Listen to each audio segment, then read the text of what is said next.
I feel like a fraud sometimes, most of the time, especially with this podcasting, you know. The content of my podcast is what? About me. I talk about myself, opinions, experiences, thoughts, and all that. Like things I have to go through and stuff. I feel like a fraud on two levels. One, that I feel like my content is a lazy content. I listen to people say, oh, they have podcasts on entrepreneurship and all that, like specific. They have like all this niche and all that. People have tech podcasts, they're all talking tech and like really smart, and I'm here talking about myself. And it feels like it's like zero effort. I mean, I don't even have to make research or maybe put down notes. The other day I was talking about how I don't script because I mean it's me, I'm talking about me, so I can just flow and stuff. So sometimes I just feel like, oh, it's lazy content, and yeah, I don't even put in effort. So why should people listen to somebody that doesn't put in effort? The other level is me. Like I'm talking about me, so this podcast is centered on me.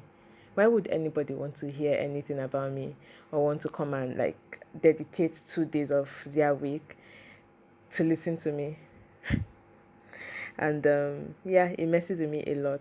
But I just came to a realization that whatever it is I'm doing with this podcast, I think it's the hardest thing to do.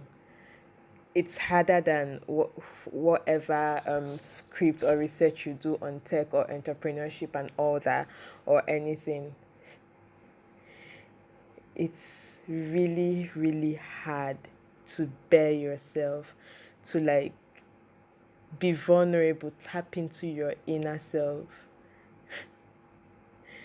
It's not easy what I do, and I always have to remind myself this thing all the time. And I remember one time when years ago, I've forgotten when, but I was listening to Jay Shetty, and he was quoting some kind of research that people do not like being by themselves alone with their thoughts, that they would rather, I think a percentage, but a higher percentage would rather um, suffer an electric shock than be alone by themselves, like with their thoughts. They would always want to hang around people and stuff. So now having to like stay by myself, bear my thoughts, like think deep into all my emotions and experiences and like bear it out in all vulnerability. That shit is hard. And I should pat myself on the back sometimes. Yeah.